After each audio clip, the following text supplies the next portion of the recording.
আসসালামু আলাইকুম রহমতুল্লাহ। প্রিয় দেশবাসী, মোহাম্মদিয়া আরবি হাফিজা মাদ্রাসা চরসিফিলি ৩ নং ওয়ার্ড চরসুমাইয়া ভোলা সদর ভোলা। এই মাদ্রাসায় আজকে আমরা এসেছি চারজন এতিম অসহায় ছাত্রদেরকে আল্লাহর বন্দাদের দানের টাকার মাধ্যমে চার্জিল কোরআন শরীফ দেওয়ার জন্য। আপনারা এখন আমাদের আলহামদুলিল্লাহ আমরা আজকে এতিম অসহায় 4 ছাত্রর মাঝে আবাবিল সেবা সংগঠনের মাধ্যমে চার্জিল কোরআন শরীফ অনুদানের মাধ্যমে দিয়ে গেলাম।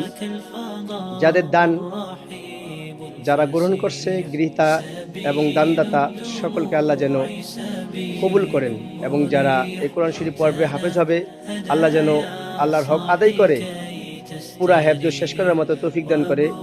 আপনারা সেই জন্য সকলে দোয়া করবেন।